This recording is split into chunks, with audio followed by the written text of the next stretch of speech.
Are जन्मा अद्वैत पुरखा सर्वव्यापक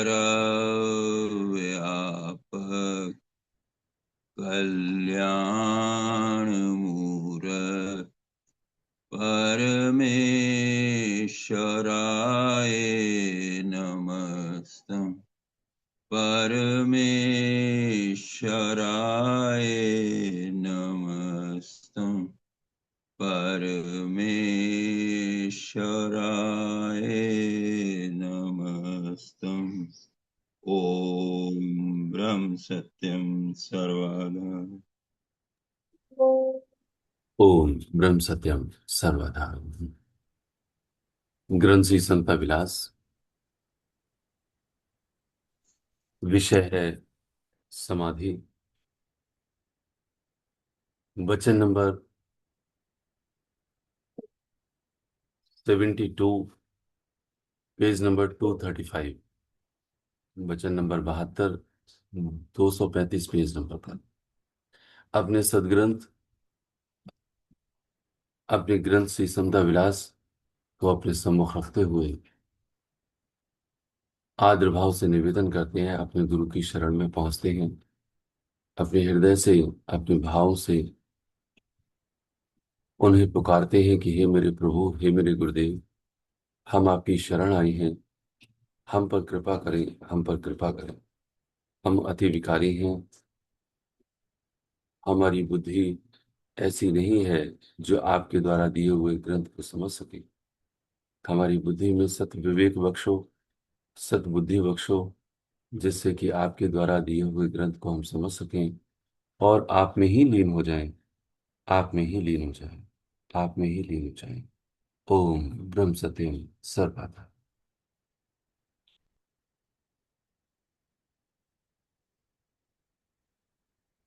सदगुरुदेव जी महाराज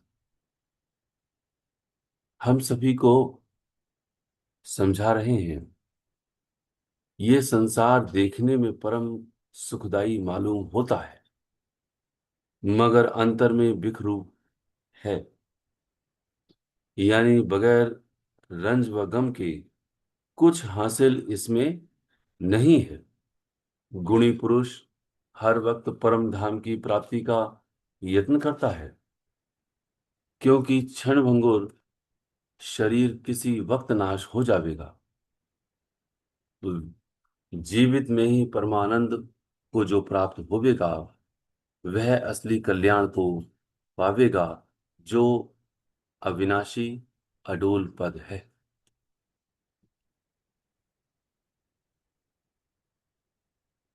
सदगुरुदेव जी महाराज हम सबको समझा रहे हैं कि जो ये संसार है, वह देखने में तो परम सुखरूप मालूम होता है, मगर अंतर में विष के समान है। क्यों विष के समान है? क्योंकि उसकी वास्तविकता कुछ है ही नहीं, वह झूठ है।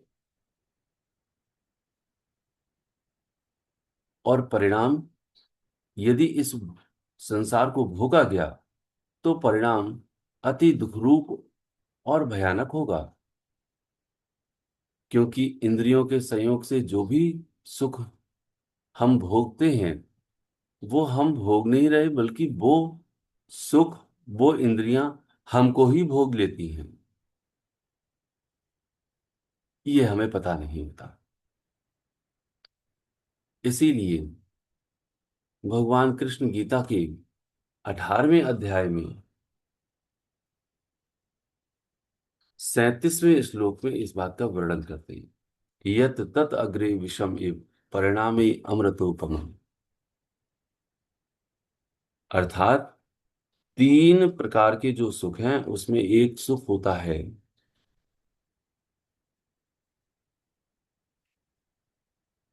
पहले विष के समान लगने वाले, वो अभ्यास, भजन, ध्यान, जो परिणाम में अमृत के समान होते हैं।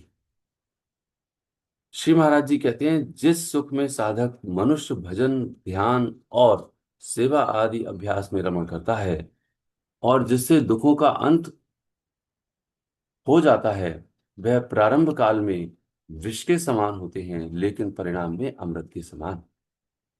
यानी कि जो पहले विष के समान दिखाई देते हैं वह परिणाम में अमृत के समान, परंतु दूसरी श्रेणी ऐसी है जो पहले भोग अमृत के समान दिखाई देते हैं, जो श्री महाराज जी कहते हैं कि ये संसार देखने में परम सुखदाई है, वह अमृत के समान नजर आते।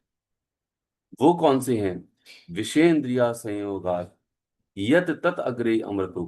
विषय अर्थात जो सुख विषय और इंद्रियों के संयोग से होता है, वह पहले भोग काल में अमृत के समान प्रतीत होने पर भी परिणाम में विष के समान होता है। इसलिए जिसको हम अमृत के समान सुख समझ करके उन विषय इंद्रियों में रमण कर रहे हैं, वह हमारी भूल है और हमारे सबसे बड़ी भुलावा और भ्रम का नतीजा है कि हमने अपने सतोगुण को बढ़ाना चाहिए था, हमने बढ़ा लिया रजोगुण को, और यहां तक कि हम तमोगुण में भी आ गए, क्योंकि क्रोध तमोगुण का प्रतीक है, अति वासनाएं तमोगुण की प्रतीक है। इसलिए श्री महाराज जी कहते हैं, यानी बगैर रंजो गम के कुछ भी उसमें हासिल नहीं होता है। ये जितनी भी इंद्रियों के भोग हैं उसमें रंजो गम के अलावा और है ही क्या? क्योंकि हमने कितना भी भोजन ग्रहण कर लिया, लजीज खा लिया, पी लिया, लेकिन क्या हमारी जीभ, ये जिह्वा तृप्त हुई? वह तो आज भी लपलपा रही है, आज भी अतृप्त है। इसलिए वो जितना हमने भोगों को भोगा तो, परंतु हम आज भी अतृप्त हैं। इसी को रंजोगम कहते हैं, इसी को दुख और बेचैनी कहते हैं। हमने कितने वस्त्र ग्रहण किए, क्या आज भी हमारी तृप्ति हुई? हम सुख वैभव को प्राप्त करने का यत्न करते हैं, लेकिन क्या जो सुख मुझे प्राप्त हुए और मैंने प्राप्त किए, उनसे क्या मेरी तृप्ति हुई? इसी को रंज और गम कहते हैं, इसी को माया का फेर भी कहते हैं। श्री महाराज जी कहते हैं, जो गुणी पुरुष होते हैं वो हर वक्त परम धाम की प्राप्ति का यत्न करते हैं। यानी कि जो बुद्धिमान है, जो होशियार है, वो प्रभु को पाने का यत्न करता है। अब समझ लेना चाहिए कि जो प्रभु को पाने का यत्न ना करे वो कितना बुद्धिहीन और महामूर्ख है। इसीलिए क्षण भंगुर जो शरीर है किसी वक्त भी नाश हो जाए। जब ये देह ही नाश हो जाएगी तो मुझे होश कैसे रहेगी? क्योंकि इस देह के अलावा किसी भी देह में कोई होश नहीं होती। इसीलिए जीवित अर्थात इस देह के रहते रहते हर एक कामना को कम करते हुए परमपिता परमेश्वर में नाम का अलख जगा लेना चाहिए। जो नाम का अलख जगा लेता है वह परमपिता परमेश्वर के धाम में लीन हो जाता है और वहीं निवास करता है, जो अविनाशी और अडोल पद है। वचन नंबर 73 में, जो पेज नंबर 236 है, श्री महाराज जी समझाते हैं इस बात को और क्रम से आगे कैसे बढ़ाना है कि हर घड़ी अपने मन को अंतर्मुख करके सतनाम का सिमरण करना, हर घड़ी अपने मन को अंतर्मुख करके सतनाम का सिमरण करना और तमाम कामनाओं का निरोध करना ही जिज्ञासुओं का परम धर्म है। आहार, व्यवहार, विचार और संगत का निर्मल धारण करने से आत्म तत्व प्राप्त होता है। यह ही यह ही मुख्य साधन हर एक महापुरुष का जीवन। जीवन हमें जीना सिखा देता है। जो जीकर महापुरुष गए उनके जीवन को अवलोकित करें, बड़े ध्यान से देखें, सुनें और समझें। इसीलिए दास बार बार कहता है, कई प्रेमी पूछते हैं कि आखिर क्या करें। दास कहता है, महाराज जी को पढ़ो, महाराज जी के जीवन को पढ़ो। महाराज जी ने कैसे जीवन जिया, गंगोटिया से लेकर के अमृतसर की संपूर्ण यात्रा दोनों ग्रंथों का सार है। समस्त शास्त्र जितने भी हैं उनका भी सार गंगोटिया से लेकर के अमृतसर की यात्रा का है। अगर कोई बारीकी से पढ़ेगा, सुनेगा, मनन करेगा, सुनाएगा, उसको सब कुछ पता चल जाएगा। इसीलिए श्री महाराज जी कहते हैं, यह ही मुख्य साधन हर एक महापुरुष का है। राम के जीवन को पढ़ें, कृष्ण के जीवन को सुने और पढ़ें, नानक के जीवन को पढ़ें। गुरुदेव नानक जी महाराज किन किन कृत्यों को किया, कैसे किया, ये सब गुरुवाणी के अंतर्गत आ जाता है, लेकिन उनके जीवन में भी घट जाता है। तो कैसे करें कि अपना ही जो मन है, जो इतना दुष्ट मक्कार है, उस मन को किस तरह से लाइन पर लेकर के आए। तब वो कहते हैं, चार कार्य करो। कौन कौन से? आहार का, व्यवहार का, विचार का और संगत का।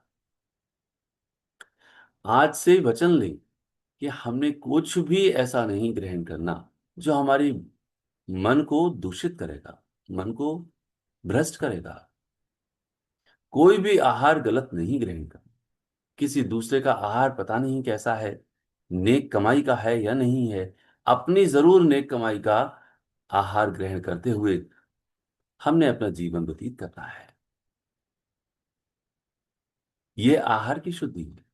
ये आहार से मन निर्मल होता है, बुद्धि निर्मल होती है। व्यवहार, हमने सत का व्यवहार करना है, हमने प्रभु की चर्चा करनी है, हमने ऐसा व्यवहार जो नेक और ईमानदारी का है वही करना है, जिसमें ना तो कोई राग है, ना द्वेष है, ना ईर्ष्या है, ना छल है, ना कपट है। क्योंकि हम सबको अपना, अपने गुरु का वह अंश, अपने प्रभु का वह अंश समझ करके हम उससे व्यवहार करते हैं, और करना चाहिए। तभी जा करके निर्मल व्यवहार की ओर आ पाएगा।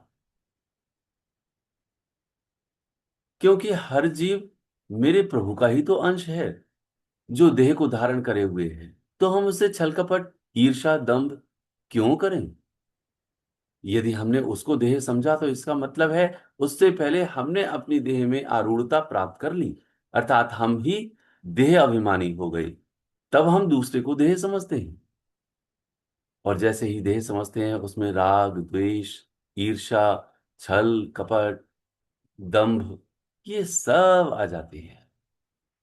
इसलिए श्री महाराज जी कहते हैं कि आहार की शुद्धि के साथ व्यवहार की भी शुद्धि करो, बड़े प्रेम से बर्ताव करो, कोई आडंबर ना हो उस बर्ताव में। जो अंदर है वही बाहर होना चाहिए, ऐसा व्यवहार करो। अंदर कुछ और, बाहर कुछ और जो रखते हैं वह छल कपटी होते हैं। ऐसे छल कपट से प्रभु कैसे प्रसन्न होंगे? मेरा मन, मेरी बुद्धि कैसे निर्मल होगी? इसीलिए श्री महाराज जी कहते हैं कि विचार इतना पवित्र हो कि कोई भी अंदर ऐसा संकल्प ना आने पावे जो संकल्प ईश्वर से दूर लेकर जाता हो। ईश्वरमयी जीवन जीवन जीवन व्यतीत करें, ऐसा विचार हो जाना चाहिए। ऐसा विचार बार बार सदग्रंथों का मनन करने से आ जाता है, बार बार गुरु के जीवन को पढ़ करके, सुन करके और समझ करके आ जाता है।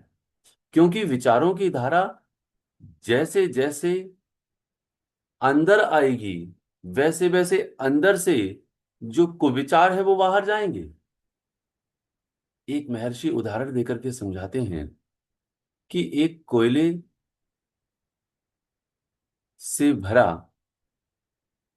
एक लोटा था। उस लोटे में कालिक से भरा हुआ वह पदार्थ और जल ही जल था, जो बाहर से दिखाई भी दे रहा था। अपने शिष्य से कहा कि क्या लोटे का जल बाहर फेंकने से पहले ही यदि हम इसमें शुद्ध जल को डालने की कोशिश करें तो क्या शुद्ध हो जाएगा?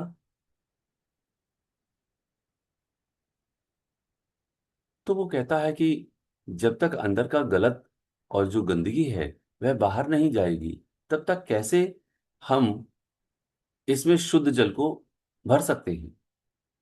महर्षि ने समझाया कि कुछ ऐसे भी लोग होते हैं जो निरोध कम कर पाते हैं, लेकिन एक काम तो कर सकते हैं। क्या? जल इसमें शुद्ध डालते रहो। ऐसी प्रक्रिया जब महर्षि ने अपने ही सामने करवाई तो क्या था कि जो शुद्ध जल, जो साफ जल था, वह उस लोटे में डालते रहे, डालते रहे, और ऊपर से इतना तेजी से डाल रहे थे कि जो उसके अंदर का जो गंदगी थी, वह सारी गंदगी चूंकि भर जाती थी, वो भर जाती थी तो बाहर निकलती रहती थी, तो साफ जल भी बाहर आता था, गंदा जल भी बाहर आता था। और जो डाला जाता है वह साफ जल ही था। अब ये प्रक्रिया लगातार हो रही थी। कौन सी? साफ जल उसमें डाला जा रहा था, लेकिन जो लोटा है उसकी तो एक क्षमता होती है, वह भर भरता हुआ भी और भी उसमें डाला जा रहा था तो वो बाहर निकल रहा था जल। और बाहर कैसा निकल रहा था? जो गंदा जल है वह भी बाहर निकल रहा था, जो साफ जल है वह भी बाहर निकल रहा था। लेकिन ये प्रक्रिया लगातार चलती रही, लगातार चलती रही, लगातार चलती रही। तो क्या देखता है शिष्य कि सारे के सारी गंदगी उस लोटे से बाहर हो चुकी है, और जो साफ और शुद्ध जल है वह ही उसमें रह गया है। अब महर्षि कहते हैं अब ये पूरे लोटे का जल शुद्ध और साफ और निर्मल हो गया है। तो शिष्य ने पूछा, गुरुदेव, हमारे लिए क्या आज्ञा है? तो उन्होंने कहा कि यदि तुम्हारा वश ऐसा नहीं होता कि तुम अपने ही कुविचारों को निरोध कर सको, तो कम से कम इतना तो दृढ़ता से यह कर सकते हो कि जो अच्छे सुविचार और जो समस्त महापुरुषों के जीवन, शास्त्रों का मनन चिंतन, ये तो तेजी से लेकर के आ सकते हो ना। पढ़ो तो शास्त्रों को, सुनो तो शास्त्रों को, मनन करो तो शास्त्रों को, सत्पुरुषों के जीवन को। ये सब शुद्धता और निर्मलता वाले जल का प्रवाह है। ये जैसे जैसे अंदर आएगा वैसे वैसे जो अंदर की गंदगी है वह बाहर भी चलती चली जाएगी, चलती चली जाएगी, चलती चली जाएगी। इसीलिए आगरा में जब श्री महाराज जी बैठे हुए थे तब एक प्रेमी ने पूछा था, और उसका उत्तर भी मेरी श्री महाराज जी ने यही दिया था कि यदि अच्छी संगत ना कर सको तो गलत संगत भी मत करना। अर्थात गलत संगत तुम्हारे लिए और भी ज्यादा गलत कर दे। अब यह विचार क्या है कि जब हम गलत संगत नहीं करेंगे तो दो ही संगत तो होती है भैया, एक गलत और एक सही। तो गलत संगत हमें करनी नहीं है, तो अच्छी ही संगत करनी है। इसीलिए अच्छी संगत करते करते करते करते करते करते ये मन स्वतः ही निर्मल होता जाएगा। श्री महाराज जी कहते हैं सतनाम का सिमरण और तमाम कामनाओं का निरोध करना ही जिज्ञासुओं का परम धर्म है। जो ईश्वरीय मार्ग पर तेजी से चलने की कोशिश करते हैं और जिज्ञासु होते हैं, जो परम धाम में पहुंचना चाहते हैं, उनके लिए निरोध करना भी परम धर्म और परम आवश्यक हो जाता है। ये दूसरी श्रेणी है भैया, वो कमजोरों वाली, लेकिन सार्थक वह भी है। और यह जिज्ञासुओं में ऐसी भावना की जो मेरी गलत बात है, जो मेरी गलत वासनाएं हैं, उनका निरोध करना, उनको रोकना, और जो शुद्ध है उनका स्वागत करना। ये धारणा चलती रहती है, बदलती रहती है। इसलिए इन चार नियमों का व्रत, इन चार नियमों के साधन से बुद्धि निर्मलताई को प्राप्त होती है, मन निर्मलताई को प्राप्त होता है, और अंतर्मुख होकर के सतनाम में सिमरण करने लगता है। ऐसा करते करते, धारण करते करते आत्म तत्व प्राप्त हो जाता है। यह ही मुख्य साधन हर एक सत्पुरुषों का है जो हमें समझा रहे हैं। सदगुरुदेव जी महाराज ने वचन नंबर 74 में इस बात को समझाने की और अधिक कोशिश की है। कुछ अंश आज दास इसका लेगा, बाकी अंश कल भी होगा। श्री महाराज जी कहते हैं, पवित्र आहार भूख निवृत्ति की खातिर खाना और बाज बाज मौका यानी किसी किसी अवसर पर निराहार रहना, यह आहार का व्रत है। अपने कारोबार में पवित्रता हासिल करनी और अपनी कमाई सत्कर्मों में लगाना, किसी के साथ धोखा ना करना, सब इंद्रियों पर काबू पाना, मर्यादा से कारोबार करना, वक्त मुकर्रर करके यानी समय निश्चित करके अपने समस्त मर्यादा करके कारोबार को करते रहना, ये व्यवहार का व्रत है। अपने विचार की आंतरिक सोच और मुख से उच्चारण करने से पवित्रता हासिल करनी और किसी से कपट ना करना और बार बार सत्पुरुषों के इतिहास विचार करना और अपने जीवन में सत अनुराग को धारण करना और हर एक की भलाई विचार करना, यह विचार का व्रत है। श्री महाराज जी ने यहां पर कई व्रत का वर्णन किया हुआ है, जिन व्रत के बारे में आज हम कुछ समझने की कोशिश करें और मनन करने की कोशिश करें कि आज तक हमने जितने व्रत किए हैं उन व्रतों में यह व्रत क्या संदेश दे रहा है। भगवान कृष्ण जब गीता में संदेश दे रहे हैं तब वो कहते हैं व्रत का अर्थ त्याग है, अर्थात जो जितना त्याग कर लेता है वह उतना ही व्रती है, अर्थात व्रत करने वाला है। पवित्र आहार भूख निवृत्ति की खातिर खाना और बाज बाज मौका यानी कि किसी किसी अवसर पर निराहार रहना, यह आहार का व्रत है। अब जो आहार की शुद्धि और उसका व्रत करने की कोशिश करते हैं वह अपनी भूख को मिटाने की तो कोशिश करते हैं, स्वाद को लेने की कोशिश नहीं करते भैया। जो स्वादों को लेता है वह प्रभु को कैसे प्राप्त करेगा। व्रत का मतलब ही त्याग है और एक दिन सब कुछ त्यागना ही है, यही सत्पुरुषों का मूल मंत्र है। क्योंकि अंतिम अवस्था में तुझे अनानियत का भी त्याग ही करना है, वह त्याग ही मूल त्याग है। तो आरंभिक काल से कैसे कैसे त्याग करें, जो हम भोजन ग्रहण करते हैं उस उस भोजन को पवित्र करें नेक कमाई से। हमने गलत कमाई अपने घर में नहीं लानी। और दूसरा, जो सतोगुण का आहार है वह ग्रहण करना, ना रजोगुण का आहार ग्रहण करना है ना तमोगुण का आहार ग्रहण करना है। अब पता तो हो कि रजोगुण का आहार और तमोगुण का आहार कैसा होता है। तो वो कहते हैं रजोगुण का जो आहार है वह अधिक तेल युक्त होता है, अधिक चटपटा होता है और जो ज्यादा से ज्यादा हमें भोगों की ओर लेकर के जाता है। और जो तमोगुण का आहार होता है वह अधपका भोजन होता है, वह बासी और उत्कृष्ट होता है, अर्थात उठाकर के जो बनाया जाता है उसको हम तमोगुण का आहार कहते हैं। रजोगुण के आहार में राजसी भोग अधिक होते हैं, जो लजीज व्यंजनों को की चाह भी रखते हैं और वो पकाते भी हैं और उसको ग्रहण करते हैं। लेकिन सतोगुण का आहार हमेशा रसायुक्त होता है, कम चिकनाई वाला होता है और अधिक देर तक उसका बल होता है। उसमें नमक मिर्च अधिक नहीं होती है, ना खट्टा होता है ज्यादा, ना मीठा होता है।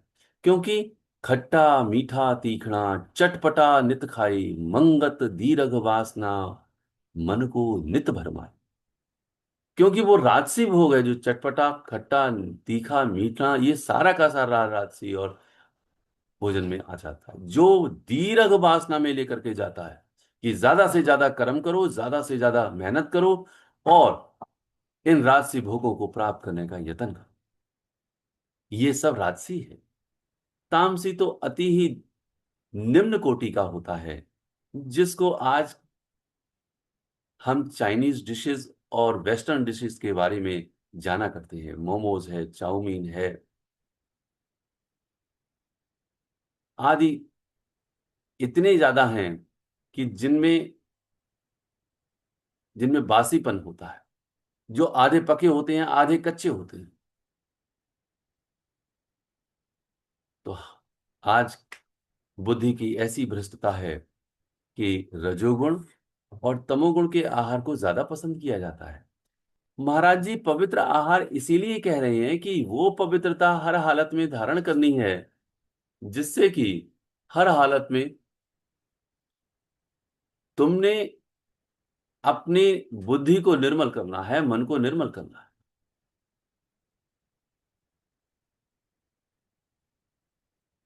लेकिन यहां पर अब अवसर पर, मौके पर हमें निराहार भी रहना है भैया।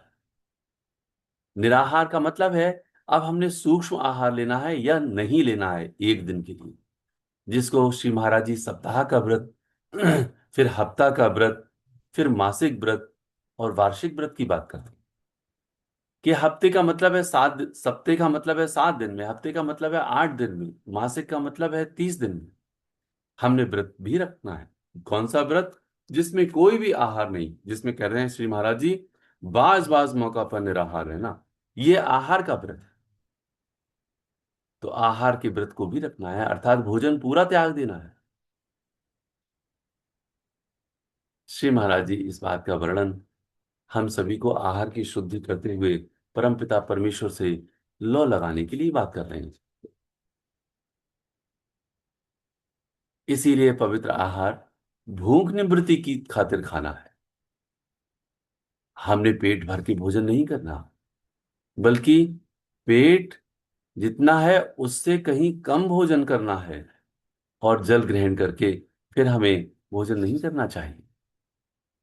आगे कहते हैं, अपने कारोबार में पवित्रता हासिल करनी और अपनी कमाई सत्कर्मों में लगाना, किसी के साथ धोखा ना करना, सब इंद्रियों पर काबू पाना और मर्यादा से कारोबार करना वक्त मुकर्रर करके, यह व्यवहार का व्रत है। अब व्यवहार कैसा है? जो वचन नंबर 73 में 4 तत्व दिए हैं, आहार, व्यवहार, विचार और संगत, यहां पर उसका सारा वर्णन आया हुआ है। जिसमें आहार का व्रत अभी हम सभी ने सुना और समझने की कोशिश करी। ये व्यवहार का व्रत है कि जो अपने कारोबार में पवित्रता हासिल करता है, अपनी कमाई सत्कर्मों में लगाता है, किसी के साथ धोखा नहीं देता, सब इंद्रियों पर काबू पाता है और मर्यादा से कारोबार करता है वक्त मुकर्रर करके, यानी कि वक्त को निर्धारित करके। ये व्यवहार का व्रत है। तो सबसे पहले तो हमको यही सीखना है और समझना है कि जो कारोबार है, जो भी हम कार्य कर रहे हैं, चाहे नौकरी कर रहे हैं, चाहे हम व्यापार कर रहे हैं, उसको भैया वक्त को मुकर्रर तो कर लो कि इतने बजे से लेकर के इतने बजे तक की हमें कार्य इस सांसारिक करना है, जिससे कि उदर पूर्ति हो और हमारे परिवार का भरण पोषण हो जाए। साईं इतना दीजिए जामे कुटुंब समाए, मैं भी भूखा ना रहूं साधु ना भूखा जाए। हमने कार्य और हमने नौकरी, यह कारोबार और नौकरी जो भी जैसा कर रहा है वह करनी भी है। यदि उसको नहीं करेंगे तो हमारी उदरपूर्ति और अपने परिवार की उदरपूर्ति, और जो साधु या जो सज्जन पुरुष हमारे घर आ रहे हैं, उनको हम क्या सेवा कर सकते हैं? लेकिन वक्त मुकर्रर करके करो भैया। एक रिक्शा वाला जब श्री महाराज जी के पास आता है तो वो कहता है कि हम कैसे भक्ति करें। तो उन्होंने पूछा, उस समय बड़ा वक्त व्यतीत हो चुका है, उस समय बड़ा कम पैसे चलते थे, 2 आने, 1 आने, 4 आने। तो उससे पूछा, तुम्हारा गुजारा कितने पैसे में चल जाता है? उन्होंने कहा 4 आने में चल जाता है। तो बोले ठीक है, अब तुमने रिक्शा सुबह 8 बजे से चलाना है और दोपहर के 3 बजे तक चलाना है, और 4 आने पैसे आ जाते हैं तो अच्छी बात है। लेकिन 3 बजे के बाद भी यदि 4 आने पैसे नहीं आते हैं तो तुमने रिक्शा नहीं चलाना, फिर उसमें ही संतोष करना है। अब दूसरी शर्त उसे बताई कि यदि 12 बजे तक ही तुम्हारे पास 4 आने पैसे आ जाएं तब भी तुमने रिक्शा घर लेकर के आ जाना है, क्योंकि तुम्हारा गुजारा 4 आने में ही हो जाता है।